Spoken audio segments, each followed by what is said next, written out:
Mean राशि वाले मेरे मित्रों, आप सभी का स्वागत है मीन मंथन यूट्यूब चैनल में। बंधुओं, आज का यह कार्यक्रम आपके जीवन को पूरी तरह से बदल कर रख देने वाला है। बड़े ही भाग्यवान हैं आप कि आज आप इस कार्यक्रम पर आए हैं। शायद यही माता रानी की कृपा है कि आपके जीवन को बदलना है, इसी वजह से आपने आज इस कार्यक्रम को चुना है। तो अब आपको चिंता करने की कोई जरूरत नहीं है, क्योंकि अब आपके जीवन में पैसा आएगा नहीं, बल्कि छप्पड़ फाड़ के बरसेगा। इतना पैसा आएगा कि आप खुद गिनते गिनते परेशान हो जाएंगे। पैसे से जुड़ी हर एक समस्या आपकी पूरी तरह से समाप्त हो जाएगी। फिर चाहे वह काम धंधे व्यापार की समस्या हो, कर्जे की समस्या हो, या फिर आपका पैसा कहीं पर अटका पड़ा हो, सारी समस्याएं रुपए पैसे की एक झटके में समाप्त हो जाएगी।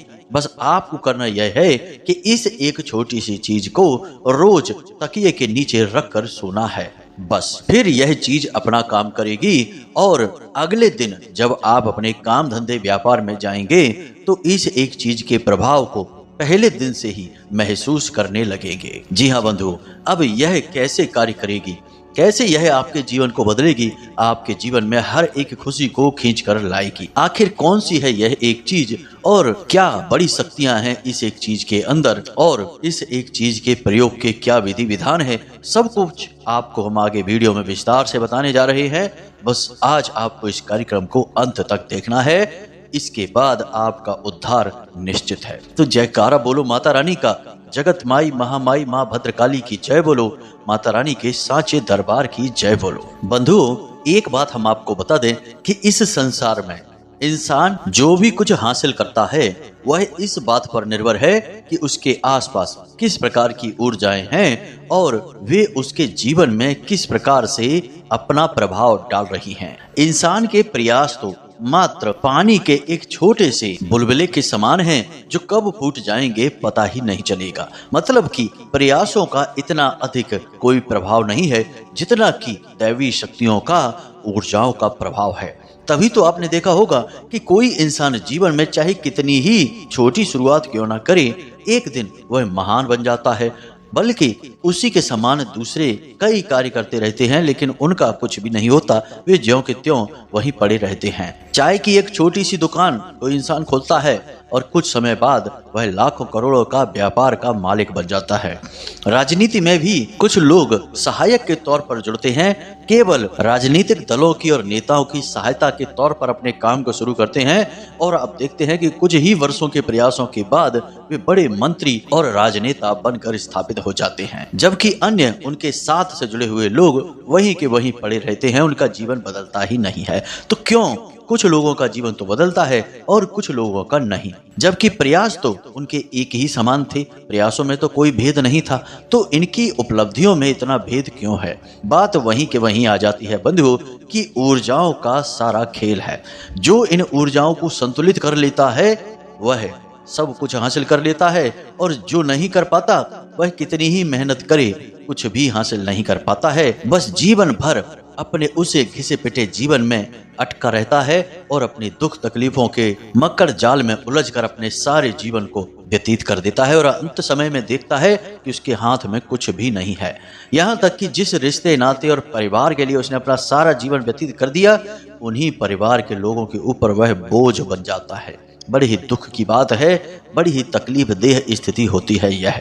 तो अब बंधु, आपको चिंता करने की कोई जरूरत नहीं है, क्योंकि आज हमने आपके सामने एक ऐसी गहरी सच्चाई को रखा है, एक ऐसी शक्तिशाली वस्तु के बारे में आपको हम बता रहे हैं, जो हमारे हिंदू धर्म के सनातनी परंपरा के पुराणों की, वेदों की गहराई से निकाला गया है, आध्यात्मिक बल रखने वाला है। कहने का मतलब यह है कि इस एक चीज का सही प्रयोग यदि आपने आज सीख लिया तो दोबारा आपको मुड़कर पीछे देखने की जरूरत नहीं है। आप जिस भी काम में जाएंगे वहां केवल और केवल आपकी विजय पताका लहराएगी। आप बस जीवन में कुछ भी हासिल करने के बारे में सोचेंगे, चीजें आपके पास खिंची चली आएंगी। आपकी बातों में इतना आकर्षण उत्पन्न हो जाएगा कि जो आपसे 1 मिनट भी बात कर लेगा वह आपको कभी भूल नहीं पाएगा। कहने का मतलब यह है कि आपके अंदर एक गजब का आकर्षण, गजब की ऊर्जा और आध्यात्मिक शक्ति उत्पन्न होने लगेगी। और ऐसा क्यों होगा? क्योंकि आपके आसपास का ऊर्जा का वातावरण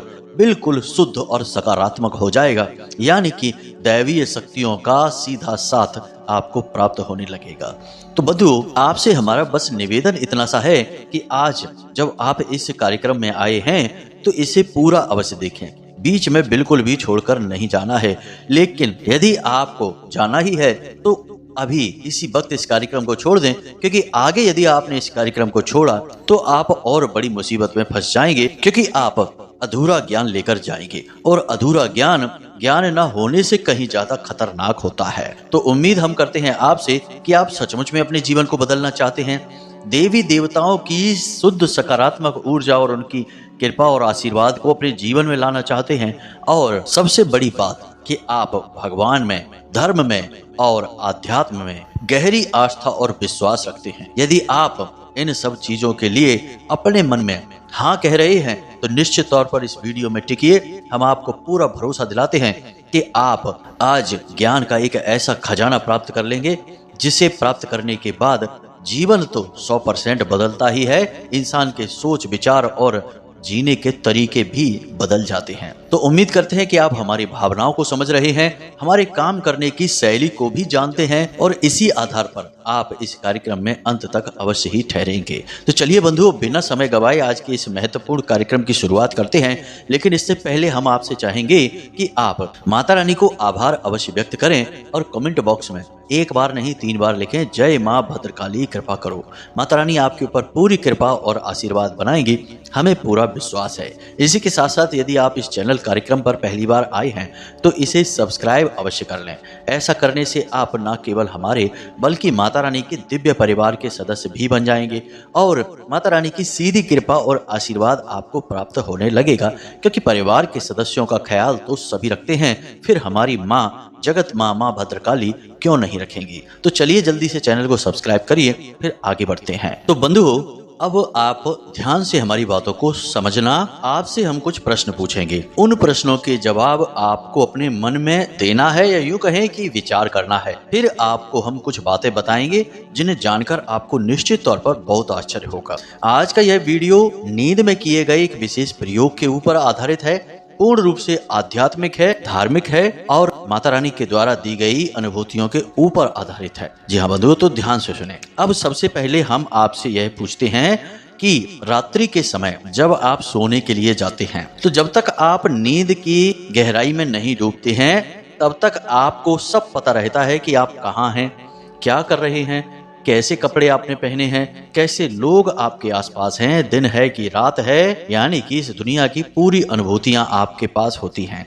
लेकिन आप जैसे ही नींद की गहराई में जाते हैं आप सब कुछ भूल जाते हैं। फिर आपको कुछ नहीं पता कि आपके आसपास कैसे लोग हैं, कैसी दुनिया है, दिन है रात है, कुछ भी नहीं पता है। तो असल में आपको जब नींद में जाने की यह अवस्था हावी होती है, उस समय इस संसार से आपका संपर्क भी कमजोर होने लगता है और आप एक अलग संसार में जाने लगते हैं। अब उस संसार में, जिसे हम नींद का संसार कह सकते हैं अभी के लिए, फिर आगे उसका हम आध्यात्मिक नाम भी बताएंगे, उस संसार में जाने का समय क्या होगा यह आप निर्धारित नहीं करते हैं, यह शायद वही संसार निर्धारित करता है।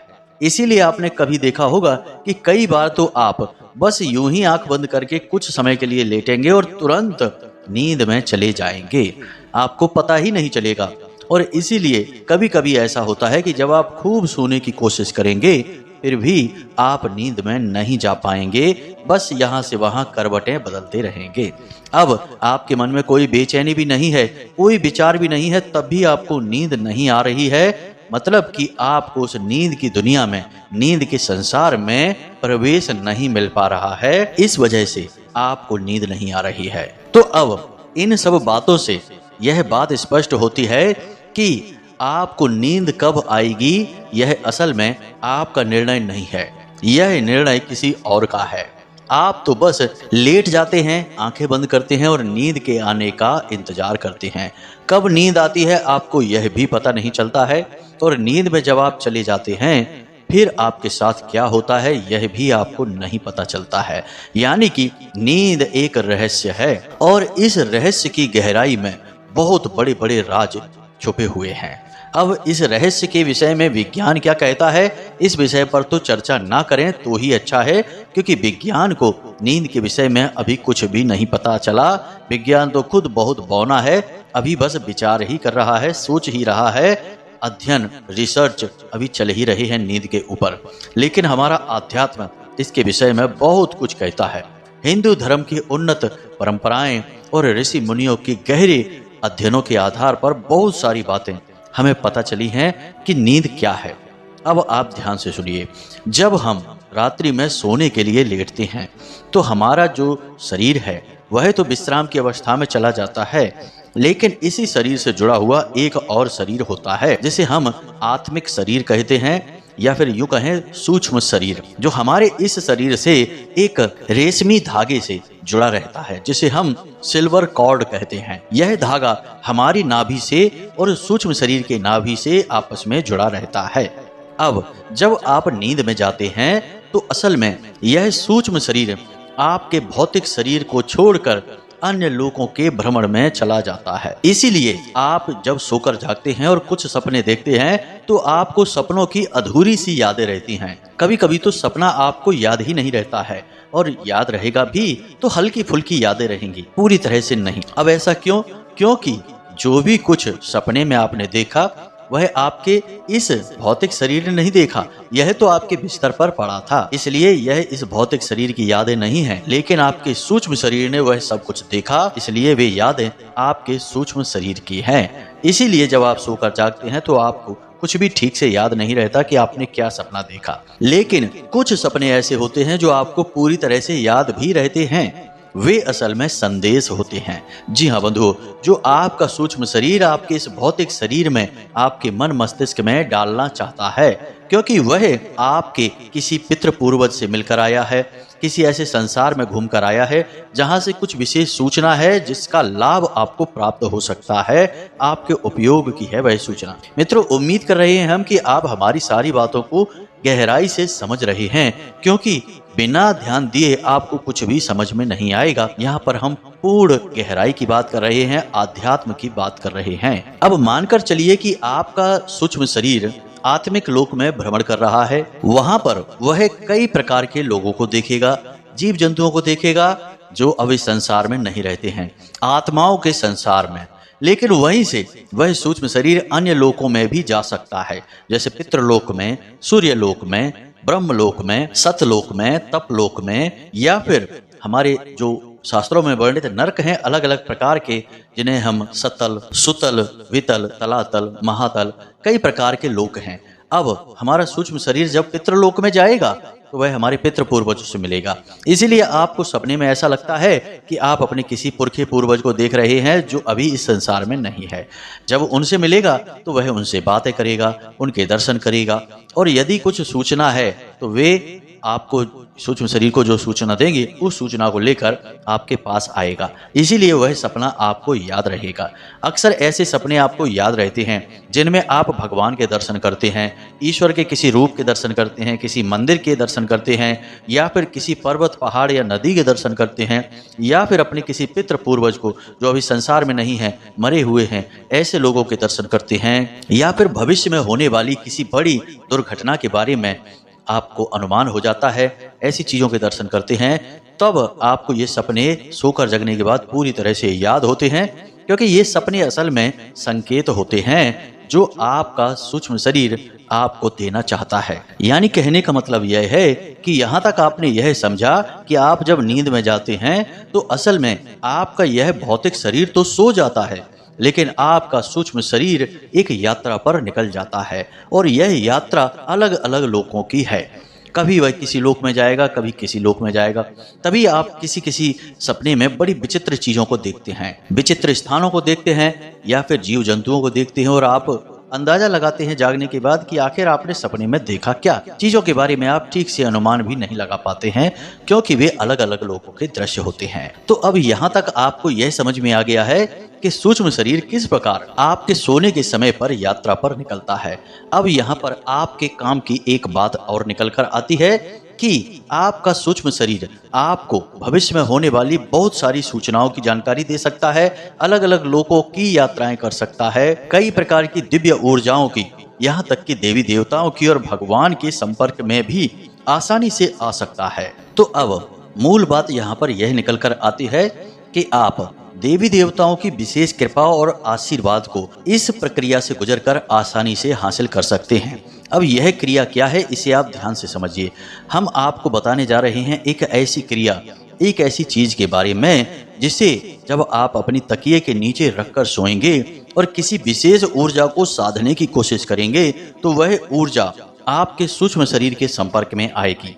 यानी जब आप सोएंगे तो आपका सूक्ष्म शरीर जब यात्रा पर निकलेगा तो उस विशेष ऊर्जा तक वह पहुंचेगा, और जब उस विशेष ऊर्जा के संपर्क में वह आएगा तो वह आपके निवेदन को उस ऊर्जा तक पहुंचा देगा, यानी भगवान तक पहुंचा देगा। और फिर भगवान सीधे आपके संपर्क में आकर आपकी मदद करेंगे, आपके आसपास की नकारात्मकताओं को दूर करके आपके जीवन को सुंदर बना देंगे। यही है दिव्य लोकों में भ्रमण करने का रहस्य, देवताओं की शुद्ध सकारात्मक ऊर्जा को अपने जीवन में लाने का रहस्य। इसीलिए आपने देखा होगा कि ऋषि मुनि बड़े बड़े ध्यानी आंख बंद करके बस बैठे रहते हैं, समाधि की मुद्रा में चले जाते हैं। समाधि को भी नींद या मृत्यु की अवस्था ही कहा गया है।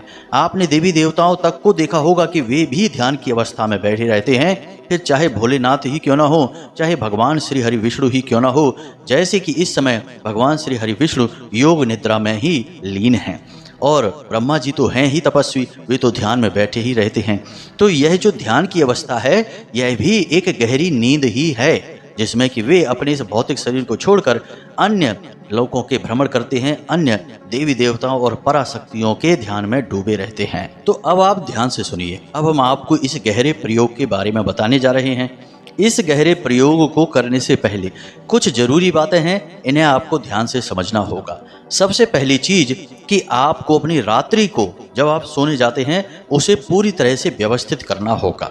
जी हाँ बंधुओं, सबसे पहला काम यह है कि आपको सूर्यास्त से पहले ही भोजन कर लेना होगा, और रात्रि में आपको 10 बजे के आसपास ही सोने जाना होगा। अब यदि आप लेट सोते हैं, 11 बजे या 12 बजे सोते हैं, तब भी कोई समस्या नहीं है, बशर्ते कि आपको सोने जाने से कम आधे घंटे पहले ना तो मोबाइल फोन चलाना है और ना ही किसी से कोई चर्चा करनी है, कोई बात करनी है। बिल्कुल अपने दिमाग को खाली रखना है, जितना हो सके उतना अपने दिमाग में विचारों की शून्यता को बनाए रखें। कोई भी ख्याल अपने दिमाग में लेकर नहीं आना है, बस मौन रहना है, शांत रहना है, और अपनी उस मनोकामना के बारे में सोचना है जिसे आप पूरी करवाना चाहते हैं। धन की कमी है तो पैसे के बारे में सोचेंगे, काम धंधे व्यापार के बारे में, नौकरी के बारे में सोचेंगे, या और भी कोई कष्ट है तो उस समस्या या परेशानी को दूर करने के बारे में सोचेंगे। साथ ही साथ आप अपने आराध्य के भी बारे में विचार करेंगे, मन में उनसे निवेदन और विनती करते रहेंगे। कहने का मतलब यह है कि जो सोने की गहरी आध्यात्मिक प्रक्रिया है उसमें उतरने से पहले आप अपने आप को, अपने मन को तैयार करेंगे। यह एक बहुत अच्छा तरीका है, इससे आपके सूक्ष्म शरीर को बल प्राप्त होता है और एक सही दिशा निर्देश भी प्राप्त होता है। अन्यथा वह कहाँ भटकेगा, यूं ही भटकता रहेगा, आपके बताए हुए मंजिल तक नहीं पहुंचेगा, देवी देवताओं तक नहीं पहुंचेगा। अब आपकी आस्था और विश्वास जिस भी देवी देवता में है उसी से आपका सूक्ष्म शरीर संपर्क करेगा, तो आपको उनके बारे में मन में विचार करते रहना है।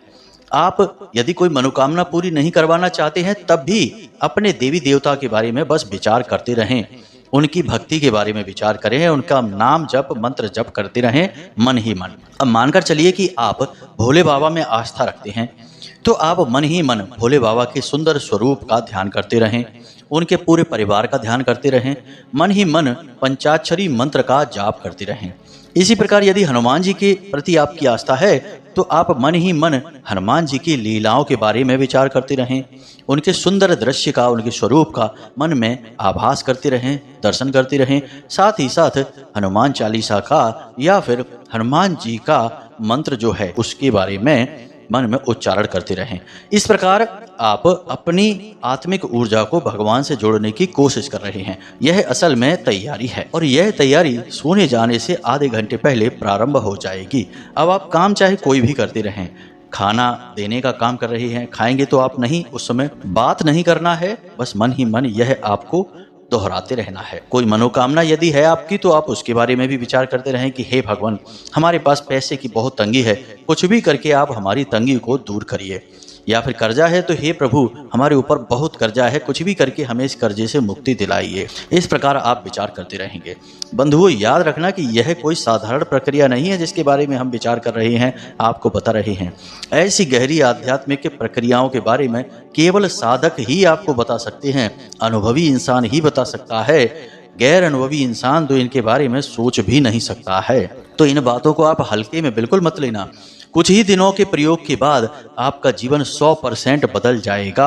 हम आपको लिख कर दे सकते हैं इस बात को। अब आप इस प्रक्रिया की शुरुआत कर चुके हैं। आपने हल्का भोजन लिया है, सोने जाने के आधे घंटे पहले आपने मोबाइल फोन को दूर रख दिया है, किसी से कोई बात नहीं कर रहे हैं, मन ही मन आप ख्याल कर रहे हैं, विचार कर रहे हैं। अब आपको करना क्या है, कौन सी चीज है जो अपने तकिए के नीचे रखनी है, जरा इन बातों को ध्यान से समझिए। तो आपको यह क्रिया कैसे करनी है समझिए। आप सोने जाने से पहले स्नान करेंगे, उसके बाद आप अपने पूजा घर में जाएंगे। पूजा घर में आपको एक भोजपत्र, अनार की कलम और अष्टगंध की स्याही लेनी है और भोजपत्र पर आपको 3 बार इस मंत्र को लिखना है, ओम त्रीम नमः, ओम त्रीम नमः। हम इस मंत्र के बारे में आपको पहले भी बता चुके हैं। अलग अलग इसके कई प्रकार के प्रयोग हैं, लेकिन इस मंत्र की शक्ति बहुत ही प्रचंड है। यह त्रिशक्ति को समर्पित है और हमारी संपूर्ण सृष्टि त्रिशक्ति से ही बनी हुई है। जैसे हम ब्रह्मा विष्णु महेश यानी कि सृजन, पालन और संहार की शक्ति कहते हैं, तो इस त्रिशक्ति का आह्वान आप कर रहे हैं।